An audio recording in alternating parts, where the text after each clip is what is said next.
ND special में आपका स्वागत है। मैं हूं मनोज सैनी। मुद्दा है लव जिहाद पर वार, कानून तैयार। मध्य प्रदेश सरकार ने आखिरकार लव जिहाद पर कानून तैयार कर ही दिया है, लेकिन इस कानून की जद में वो लोग भी आएंगे जो शादी करवाते हैं या षड्यंत्र पूर्वक उसमें शामिल होते हैं, तो उनको भी नहीं बख्शा जाएगा। पहले यह कहा जा रहा था कि ये जो सजा है ये 5 साल की होगी, लेकिन इसको बढ़ाकर 10 साल करने की बात डॉक्टर नरोत्तम मिश्रा मध्य प्रदेश के गृह मंत्री ने कही है। उसके साथ ही खुद शिवराज सिंह चौहान आज उमरिया में है, उन्होंने भी कहा कि लव जिहाद बर्दाश्त नहीं होगा। धर्म बदलने वालों की खैर नहीं है। जिस तरह से धर्म विभाग धर्म बदलने के नाम पर जो खेल खेला जाता है, भोली भाली लड़कियों को जो फंसाया जाता है और फिर बात की जाती है, तो उसको लेकर भी उन्होंने सीधा निशाना साधा है और साफ तौर पर संकेत दिए हैं कि अब ये बर्दाश्त से बाहर होगा। आज गृह मंत्रालय में विधि विभाग के अधिकारियों के साथ एक बैठक हुई और यह प्रस्ताव कैबिनेट के बाद विधानसभा में लाया जाएगा। मंत्रालय में गृह एवं जेल मंत्री डॉक्टर नरोत्तम मिश्रा ने मंत्रालय में बैठक ली। बाद में उन्होंने स्पष्ट कहा कि लव जिहाद को बर्दाश्त नहीं करेंगे, बल्कि उन्होंने चेतावनी भी दी कि शीतकालीन सत्र में जैसे ही ये रखा जाएगा तो ये बाकायदा कानून बनकर तैयार हो जाएगा। यानी ड्राफ्ट तैयार है, कानून बनने की तैयारी है, वो भी लगभग पूरी हो गई, सिर्फ मोहर लगना बाकी है। लेकिन क्या कहा डॉक्टर नरोत्तम मिश्रा ने, सबसे पहले उनको भी सुनिए, और मध्य प्रदेश के मुख्यमंत्री शिवराज सिंह चौहान ने क्या कहा उनको भी सुनिए। धर्म स्वातंत्र विधेयक के बारे में आज बैठक में कैबिनेट के लिए प्रस्तुत करने को जो प्रावधान किया है, उसमें 10 साल का प्रावधान सजा का किया गया है। दूसरा, इस प्रकार के जो विवाह होते हैं, उन विवाहों को कराने वाले गुरु, पादरी, मौलवी या काजी, इनको भी 5 साल की सजा का प्रावधान। इस प्रकार के कार्य कराने वाली संस्थाओं का भी पंजीयन निरस्त हो जाएगा। और जो पहले मैं बता चुका हूं कि धर्मांतरण करने के लिए 1 माह पूर्व कलेक्टर को अनुमति देनी होगी, जिससे जांच होगी।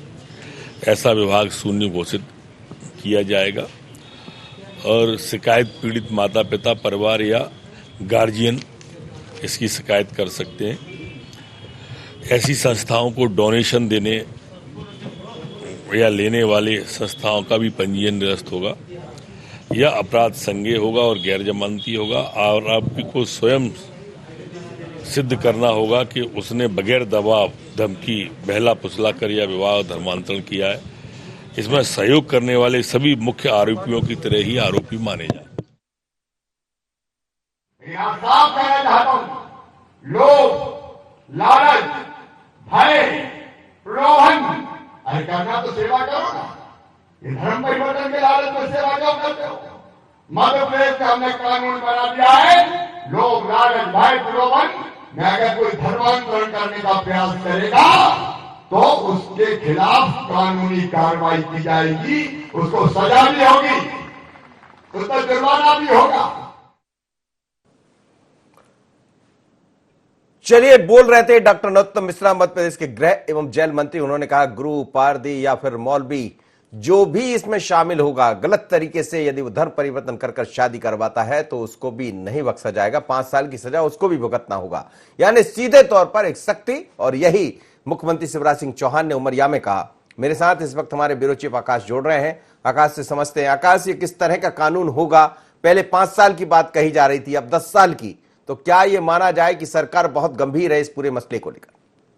निश्चित रूप से यही कारण है कि जो कानून तैयार किया जा रहा है लव जिहाद को लेकर, वो काफी सख्त बनाया गया है। जिस तरीके से मनोज जी, अगर हम बात करें, अभी तक जो पूरी कवायद की गई है, जो ड्राफ्ट तैयार किया गया है, जिसको कैबिनेट में लाया जाएगा, उसमें सीधे तौर पर जो सजा का प्रावधान है लव जिहाद कानून को लेकर, उसमें 10 साल का किया गया है। इसके अलावा जो धर्म गुरु होते हैं या पादरी होते हैं या जिन भी धर्मों में जो भी गुरु होते हैं, ऐसी जो संस्थाएं होती हैं, उन पर भी नकेल कसने का काम ये कानून करेगा। मतलब सीधे तौर पर अगर लव जिहाद जैसे मामले सामने आते हैं, चाहे वो किसी भी धर्म के हों, और वहां पर अगर धर्म परिवर्तन जैसी कोई बात निकलकर सामने आती है और वो किसी दबाव से जुड़ी होती है, तो जो ऐसे व्यक्तियों की शादी कराएगा निश्चित रूप से न सिर्फ वो व्यक्ति दोषी होगा, बल्कि जिस संस्था द्वारा ये शादी कराई जाएगी वो भी जो है, वो शादी कराने वाले को भी जो है इसमें दोषी माना जाएगा। कुल मिलाकर अगर हम देखें तो इस पूरे कानून में जो है 10 साल का सजा का प्रावधान किया गया है। इसके अलावा जो संस्था या जो व्यक्ति या जो धर्मगुरु शादी समारोह ऐसे आयोजित कराएगा या शादी कराएगा, उसके लिए भी 5 साल का सजा का प्रावधान किया गया है। इसके अलावा जुर्माने का प्रावधान किया गया है। और एक बात और काफी महत्वपूर्ण जो इसमें शामिल की गई है कि पीड़ित जो व्यक्ति होगा या पीड़ित माता पिता होगा, क्योंकि कई मामलों में हमने देखा है जो पीड़ित पक्ष होता है, लड़की के परिजन होते हैं, कई बार ये बात देखने में आती है कि उनको लड़की से मिलने नहीं दिया जाता या तो उनकी सुनवाई नहीं होती, तो उसको लेकर भी जो है हेल्प डेस्क बनाई जाएगी इस कानून के अंतर्गत। उनकी जो है प्रॉपर रूप से न सिर्फ सुनवाई की जाएगी बल्कि उनको राहत और न्याय दिलाने का काम भी सरकार की तरफ से इसमें किया जाएगा, ये जो अपने आप में एक बड़ी बात है। क्योंकि हमने देखा है कि कई मामले जब लव जिहाद के आते हैं या धर्मांतरण के आते हैं तो वहां पर कहीं ना कहीं जो पीड़ित पक्ष होता है, फरियादी पक्ष होता है, उनका ये कहना होता है कई मामलों में कि जो है दबाव में शादी कराई गई है। और यही कारण है कि इसमें इस चीज का भी ध्यान रखा गया है, जिससे पीड़ित पक्ष अगर चाहता है उसे न्याय मिले, उसको ऐसा लगता है कि धर्म परिवर्तन दबाव में किया गया है, तो कहीं ना कहीं उसकी सुनवाई के लिए खास तौर पर इस पूरे कानून में प्रावधान किया गया है। मंशा क्या है इसके पीछे, सरकार की मंशा क्या है आकाश? सीधे तौर पर अगर मंशा की बात करें मनोज जी, तो जिस तरीके से जो कानून सरकार लेकर आई है, जिस तरीके से हमने हाल ही में देखा है कि सिर्फ मध्य प्रदेश ही नहीं, उत्तर प्रदेश में भी बड़े पैमाने पर जो है इस तरीके की गतिविधियां निकलकर सामने आई हैं और इसको नाम लव जिहाद का दिया जाता है, धर्मांतरण का दिया जाता है। और जब इसमें सिर्फ 2 परिवार ही नहीं बल्कि कई बार ये देखने में आया है कि इससे जो है 2 पक्ष भी जो है, 2 धर्म आपस में जो है उलझ जाते हैं, उनमें विवाद होता है और कहीं ना कहीं इससे सामाजिक ताने बाने में भी जो है उसकी भी जो है धज्जियां उड़ती हुई यहाँ पर नजर आती है। चलिए, मैं कानून की आप बात कर रहे हैं आकाश, तो आपका धन्यवाद। मेरे साथ इस वक्त मनीष यादव जुड़ रहे हैं, वरिष्ठ अधिवक्ता है इंदौर हाई कोर्ट में। यादव जी, आपका स्वागत है। मनीष जी, और क्या कहेंगे लव जिहाद को लेकर? पहले 5 वर्ष की सजा का प्रावधान था, लेकिन अभी आज जो बैठक हुई है उसमें अब ये ड्रॉप जो तैयार हुआ उसमें 10 साल तक की सजा होगी और इसमें गुरु, मौलवी, पारदी जो भी धर्म परिवर्तन के नाम पर कोई ऐसा घटना को अंजाम देते हैं या षड्यंत्र में शामिल होते हैं उनको भी 5 साल की सजा दी जाएगी। कितना कठोर होगा ये कानून? दूसरी बात यह है कि कानून को अमली जामा कैसे पहनाया जाएगा? जी, कोई भी नया अगर कानून किसी गलत चीज के खिलाफ बनाया जाता है तो उसका बिल्कुल स्वागत किया जाना चाहिए और इसका भी मैं स्वागत करता हूं। अगर इस तरह की कोई घटना हो रही है या होती है या समाज में इस तरह की विकृति आ गई है कि धर्म परिवर्तन कराया जा रहा है, किसी महिला को उसकी मर्जी के विरुद्ध उसका धर्म परिवर्तन करा के एक धर्म विशेष को टारगेट किया जा रहा है, तो बिल्कुल उसके अगेंस्ट सख्त कार्रवाई होना चाहिए और मैं मध्य प्रदेश सरकार के इस बिल का एक्ट का स्वागत करता हूं। पर रही बात इसके इम्प्लीकेशन की, तो इसको इम्प्लीकेट करना और साथ में ये पता करना कि ये धर्म परिवर्तन वास्तविक है कि नहीं, ये थोड़ा सा मुझे लग रहा है कि इसमें थोड़ी सी कठिनाई आएगी। क्योंकि कई बार ये देखने में आता है कि लड़का लड़की 2 पढ़े लिखे लड़का लड़की अलग अलग धर्म के, जैसे अपन हिंदू मुस्लिम ही कह लो या ईसाई मुस्लिम या ईसाई हिंदू, उस मामलों में क्या होता है कई बार वो लोग शादी कर लेते हैं, बाद में उनके बीच में नहीं बनती है तो उनको कुछ लोग सलाह देते हैं कि आप इसमें एलिगेशन लगा दो उसके ऊपर, ये मेरा तो धर्म परिवर्तन कराया गया था। क्योंकि किसी भी मेजर लड़की, मैं बालिग लड़की की बात कर रहा हूँ, बालिग या पढ़ी लिखी लड़की को मतलब धर्म परिवर्तन के लिए प्रेरित कर देना और उसका धर्म परिवर्तन करा लेना ये एक आम बात नहीं है। तो मुझे लगता है कि जो जिन मामलों में जैसे 1-2 साल बाद रिपोर्ट की जाती है कि मेरे को जबरदस्ती रखा गया या मेरे साथ जबरदस्ती धर्म परिवर्तन करा के मौलवियों ने किया या जिन भी लोगों ने किया, तो इसलिए उस चीज को खोज पाना बड़ा मुश्किल काम रहेगा, वो इन्वेस्टिगेशन बुरी रही। क्योंकि अभी भी कानून बने, अगर किसी की लड़की की मर्जी के बिना कोई उसके साथ शारीरिक संबंध बनाने की कोशिश करता है या उसका अपहरण करता है तो उसके लिए अभी भी अपहरण की धारा और रेप की धाराओं के कानून बने हुए हैं। तो मुझे नहीं लगता कि ये नए कानून से कोई विशेष ज्यादा बदलाव आएगा या उसको पॉइंट किया जाएगा, बल्कि इसका दुरुपयोग होगा, ये मुझे मनीष जी, आप जहां बैठे हैं आपके पास तो कई तरह के केसेस आते रहते होंगे वहां हाई कोर्ट में, लेकिन सवाल ये है क्या लव जिहाद का जो मसला है जिस पर हम चर्चा कर रहे हैं, कई दफा ये देखा तो गया है नाम बदलकर परिवर्तन कर शादी की गई है, ये चीजें तो सामने आई, आप क्या इत्तेफाक रखते हैं इस बात से कि हाँ कुछ तो होता है?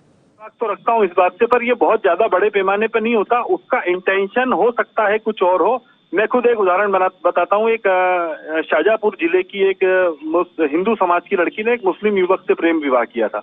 उन दोनों की व्हाट्सएप पे चैटिंग हुई थी, फेसबुक सोशल मीडिया के माध्यम से। उसके बाद उसके माता पिता ने मेरे माध्यम से एक बंधी प्रत्यक्षीकरण, वो भाग गई थी, शादी कर ली थी उसने, कॉल सेंटर में काम करती थी वो। उस लड़की ने विवाह कर लिया था उस युवक से, लखनऊ में गई थी वो, उत्तर प्रदेश में। उसने उससे विवाह कर लिया था और वो 2 साल से वहीं रह रही थी। उसके माता पिता ने मुझसे संपर्क किया, उन्होंने पुलिस में शिकायतें की तमाम की, हमारे इसके धर्मांतरण किया गया, ये किया गया, वो किया गया। उसके बाद उन्होंने मेरे माध्यम से एक बंदी प्रत्यक्षीकरण याचिका लगाई, जिसमें डीजीपी लखनऊ को और हमने मध्य प्रदेश के भी डीजीपी को पार्टी बनाया था। हाई कोर्ट ने उसमें आदेशित किया था कि इस लड़की को उपस्थित किया जाए पुलिस कस्टडी में।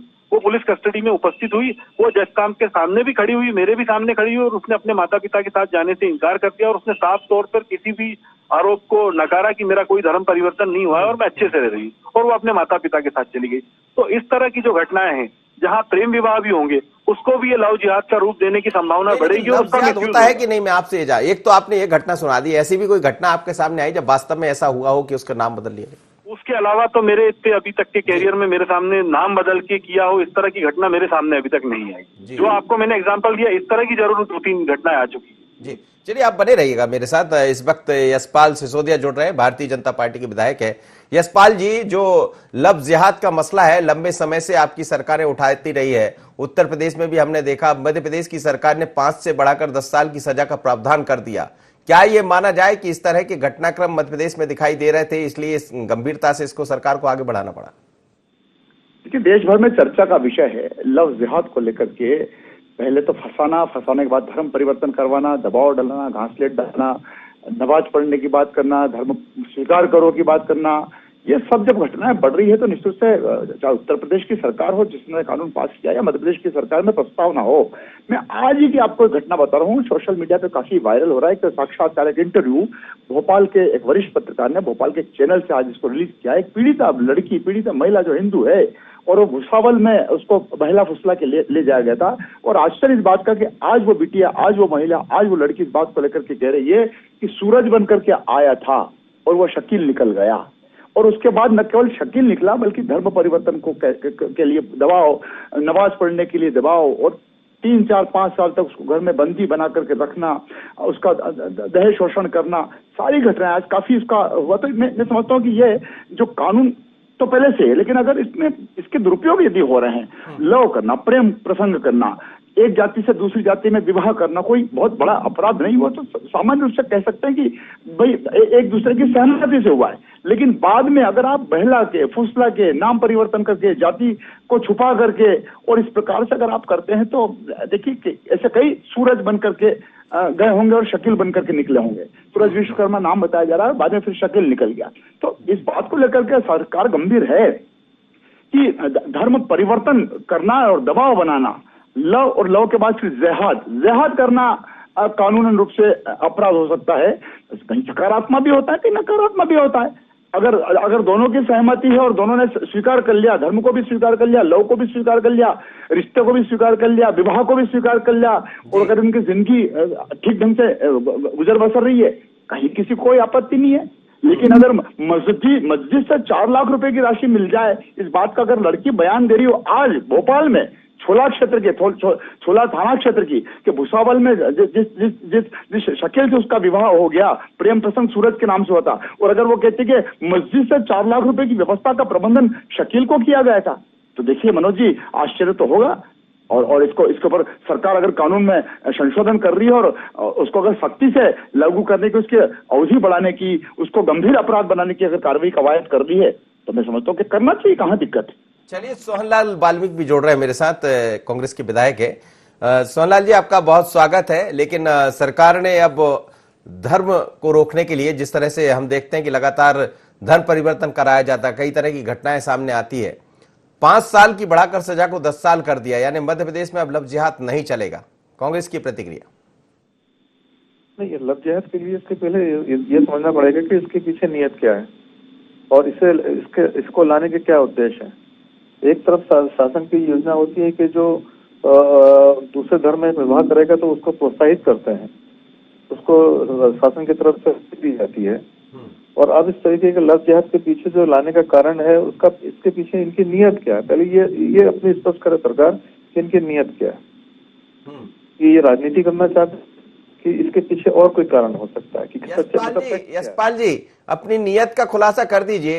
सोहनलाल जी बोल रहे हैं, फिर मैं कांग्रेस अपनी नियत बता दे कि लव होना चाहिए कि जिहाद होना चाहिए, धर्म परिवर्तन करने दो, बिटिया को परेशान होने दो, उसके ऊपर घासलेट डालने दो, उसको जबरदस्ती नमाज पढ़ने के लिए बंधित करो, उसको बुर्खा पहनने के लिए कहो, उसको धर्म परिवर्तन की कहो। हमारा इसमें सिर्फ सीधा सीधा कहना कि हमारी नियत साफ है, स्पष्ट नीति और स्पष्ट नियत है। इस बात को लेकर के अगर घटनाएं बढ़ रही होगी और कानून में संशोधन करके उसको कड़ा कानून बनाने की जरूरत होगी तो कहां दिक्कत है? ये कोई राजनीतिक नियति थोड़ी है कि हमारी इस बात को लेकर के ये एक निर्णय करने जा रहे हैं, एक विधेयक में संशोधन करने जा रहे हैं, कानून को सख्त बनाने की ओर अग्रसर हो रहे हैं, जहां पर इस प्रकार की अनेक घटनाएं अनेक राज्यों में, चाहे उत्तर प्रदेश उसका उदाहरण, अभी तो हरियाणा वाले तैयार बैठे हैं, कर्नाटका वाले तैयार बैठे हैं, मध्य प्रदेश में भी मसौदा तैयार हो रहा है।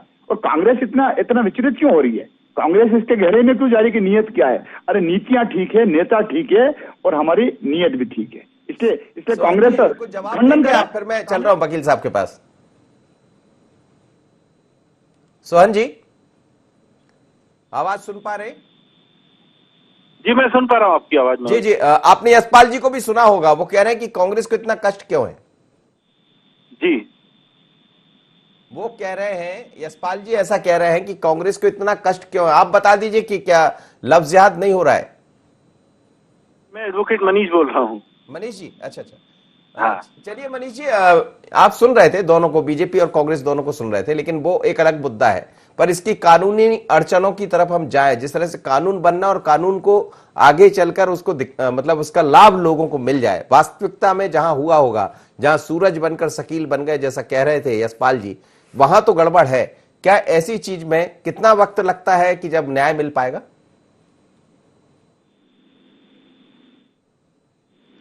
आप मेरी आवाज सुन पा रहे हैं मनीष जी?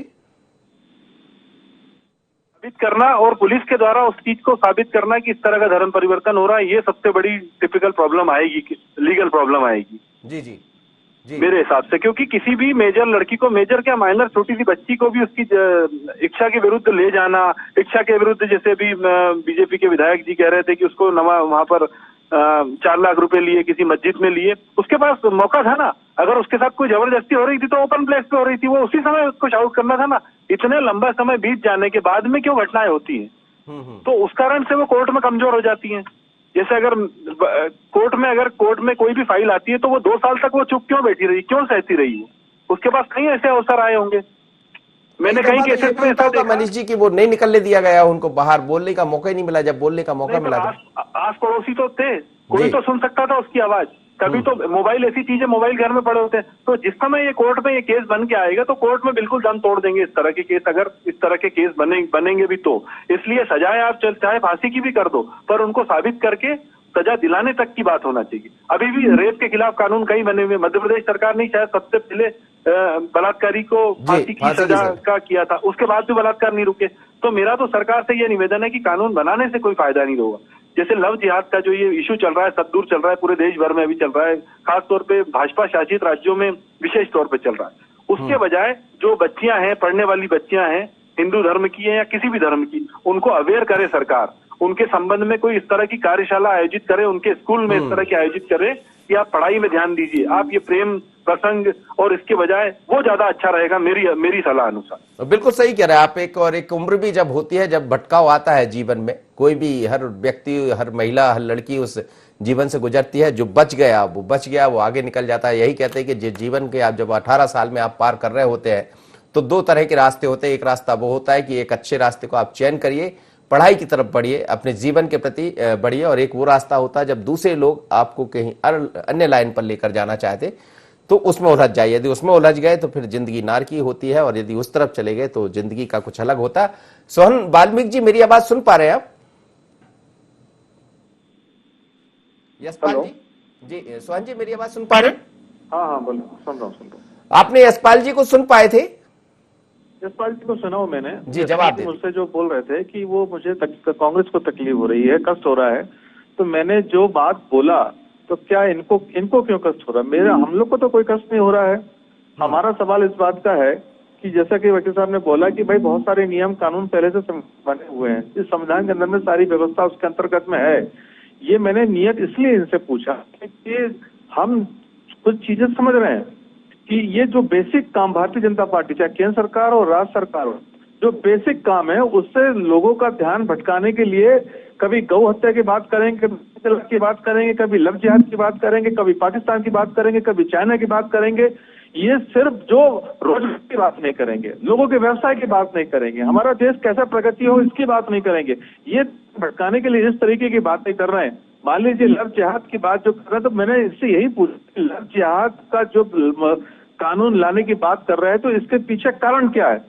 तो कह रहा हूँ कि भाई ये तो हिंदू मुस्लिम की बात हो रही है। हिंदू के अंदर में कई महिलाओं के साथ में अत्याचार होते हैं, हिंदुओं की बहुओं को भी, बेटियों को भी जलाया जाता है, उनको भी घर से भगाया जाता है, उनके साथ अत्याचार होते हैं। तो क्या ये सब चीजें कानून के दायरे में नहीं आती है सब चीजें क्यों? तो ये लव जिहाद टोटल राजनीति कर रहे हैं, सिर्फ राजनीति करना इनका उद्देश्य है, बेसिक काम से जनता को भटकाने तो आप और कांग्रेस ये मानते हैं कि लव जिहाद जैसी कोई चीज नहीं है? मैं आपसे जानना चाहूँ, ऐसा नहीं है क्या? अब लव आप कैसे मानेंगे मेरे को ये बता। जो बच्चे बड़े हो जाते हैं और वो अब फैसला करना चाहते हैं, नियम कानून में भी है कि जब बालिग हो जाता है बच्चा तो उसकी अपनी मर्जी रहती है, वो जो फैसला करे अपने जीवन जीने का वो अपने तरीके से अपना जीवन जी सकता है। मान लीजिए कोई गलती कर रहा है तो गलती उसकी है, उसको समझना चाहिए कि जो लोग अब जिनके साथ वो बच्ची विवाह कर जा रही है तो उसको खुद फैसला करना चाहिए, खुद समझना चाहिए कि मेरा जीवन इसके साथ सही बीतेगा कि नहीं बीतेगा। तो ये चीज तो है। हाँ, मान लीजिए कोई वो जो लोग विवाह करने के बाद गलत करते हैं या अत्याचार करते हैं तो उसके लिए कानून ऑलरेडी पहले से बने हुए हैं। उसमें लड़की पूरे अधिकार के साथ में कोर्ट में जा सकती है, थाने में अपनी रिपोर्ट लिखा सकती है और कार्रवाई करवा सकती है, और कार्रवाई होती भी है। तो आपको लग रहा है कि बीजेपी की नीयत गड़बड़ है? मैं तो कह रहा हूँ साहब 100% नीयत गड़बड़ है। इनका तो एक कारण बताएं ना, उदाहरण बताएं। उदाहरण बताइए, आपकी नीयत ही गड़बड़ है आप लोग। देखिए मनोज जी, मुझे ये बड़ा आश्चर्य लग रहा है कि किसी भी प्रावधान कानून जो पहले से उसमें संशोधन नहीं होते क्या? पुनर्विचार नहीं होते हैं क्या? विधेयक संशोधन नहीं होते हैं क्या? कानूनों में समय समय पर जब आवश्यकता पड़ती संशोधन, हमने प्रारंभ से करा, अभी भी हम कह रहे हैं, किसी भी बिटिया को, किसी भी समाज, किसी भी वर्ग, किसी भी जाति के लिए अगर विवाह करना है तो 1 महीना या 2 महीना जो भी उसका मसौदा तैयार हो रहा है उसको आवेदन कलेक्टर को देना पड़ेगा। वो हो गई रजामंदी। लेकिन अगर मैं अपना सूरज नाम रखूं, व्हाट्सएप पर और फेसबुक पर अपनी जाति, अपना धर्म सब छुपाऊं और उसको हिप्नोटाइज कर दूं, उसको प्रभावित कर दूं, प्रेम प्रसंग की जाल में फंसा दूं और फिर इधर से उधर से उसको आर्थिक रूप से पैसे मिल जाए उस व्यक्ति को, उस लड़के को जो हिंदू या अन्य धर्म के लड़कियों को फंसा करके धर्म परिवर्तन के लिए बाधित करे। हमारा सिर्फ इतना कहना है कि इस बात की संशोधन की आवश्यकता है। आप अपना धर्म क्यों छुपा रहे हैं? आप लव करें, मैरिज करें, परिवार बसाएं, कहीं दिक्कत नहीं है। लेकिन आप सूरज बन करके आएंगे और शकील अगर आप निकलेंगे और उसके बाद उसके ऊपर ज्यादती करेंगे, हमारा ये कहना है, हमारा ये नहीं कहना है कि एक जाति दूसरे समाज में, दूसरा समाज तीसरे समाज में शादी नहीं कर सकता है। स्वतंत्रता है, कहीं भी कर सकते हैं, जहां दिल मिलेगा वहां शादी होगी। और प्रेम प्रसंग में अगर दोनों परिवार की सहमति होती है कई लोग करते हैं, इसमें क्या दिक्कत है? लेकिन मुस्लिम समाज के वे कतिपय लोग जो धर्म को छुपा करके किसी हिंदू लड़की से या किसी अन्य समाज की लड़की से अगर विवाह का प्रसंग करते हैं, लव का अफेयर करते हैं और बाद में धर्म परिवर्तन के नाम पर दबाव डालते हैं, हमारी आपत्ति इस बात की है। और कानून इसी बात का संशोधन अपेक्षित कर रहा है कि आप बरगला करके, सुप्रीम कोर्ट ने भी कहा किसी की रजामंदी के बिना तो शादी हो ही नहीं सकती। आप तो धर्म परिवर्तन कर रहे हैं, आपस की रजामंदी करके विवाह करो ना, कहीं दिक्कत नहीं है। उन्होंने सोहन जी उदाहरण दिया कि सूरज बनकर एक व्यक्ति मिलता है चांद से और जब चांद उसको चंदा देखती है तो फिर उसको लगता है सूरज नहीं है, शकील है। क्या इस तरह की घटना लव जिहाद में नहीं आएंगी? देखिए लव जिहाद में ये इस तरह ये जो फ्रॉड लोग जो करते हैं, देखो इस देश में बहुत सारी अलग अलग संस्थानों में भी, कई विभागों में भी, कई जगहों में इस तरीके के फ्रॉड होते हैं, बैंकों में फ्रॉड हो रहे हैं, सब ये हो रहा है, उसके लिए सब बने। मेरा उसमें ये कहने का मतलब है कि जब शादी कोई करता है तो ऑलरेडी कोर्ट में जब जाता है तो कोर्ट पूरी चीज को संज्ञान में लेता है। उस चीज को जब कोई समाज में जब जाते हैं विवाह करने तो उसकी भी पूरी जानकारी वहां सबमिट की जाती है, वो दी जाती है। अब ये कुछ उदाहरण हो सकते हैं, कुछ लोगों ने गलत तरीके से, फर्जी तरीके से अपना नाम दिया, क्योंकि बहुत सारे फर्जी अलग अलग तरीके से इस देश के अंदर हो रहे हैं, काम भी हो रहे हैं। अब सवाल इस बात का भैया कि ये मुझे बताओ कि ये मान लो कानून में कुछ परिवर्तन होना है, तो ये लव जिहाद का नाम कहां से आ गया? ये लव जिहाद का मतलब क्या है? क्या है ये लव जिहाद? मान लो आप इस तरीके के जो लोग बेटियों के साथ में कहीं अत्याचार कर रहे हैं, गलत कर रहे हैं, तो आप यदि कानून बनाना चाहते हैं तो कानून आप बनाइए, मगर ये लव जिहाद का नाम देने से क्या है? आप मुझे बताओ, ये लव जिहाद कहां से आ गया? ये कौन सा कानून का नाम है लव जिहाद कि लव जिहाद के लिए आप बात कर रहे हो? ये आप जरूर बोल सकते हो कि जो इस तरीके की कार्रवाई कर रहे हैं उसके लिए हम कानून में संशोधन करना चाहते हैं, वो अलग बात है। ये लव जिहाद का शब्द कहां से लाके बीजेपी बताना चाह रही है पूरे देश के अंदर में? चलिए, इसका जवाब अब तो खैर नहीं मिल पाएगा, लेकिन आप तीनों मेहमानों का धन्यवाद। मनीष जी मेरे साथ जुड़े, साथ ही सोहन जी और यशपाल जी। लेकिन मध्य प्रदेश की सरकार ने मसौदा तैयार कर लिया है। लव जिहाद की सजा 5 नहीं 10 साल होगी। सरकार इस तरफ बढ़ चली है और जैसे ही अभी सत्र शुरू होगा, शीतकालीन सत्र, तो उसमें इस पर मोहर भी लग जाएगी। ड्राफ्ट तैयार है, मोहर लगना बाकी है। पर यह मानकर चलिएगा कि यदि कोई गुरु, पारदी या फिर मौलवी भी इस तरह की घटना में संलिप्त होता है, षड्यंत्र करता है, तो फिर अब खैर नहीं है। लव जिहाद पर बार कानून तैयार। इतना ही, मुझे दीजिए इजाजत। बने रहिए IND 24।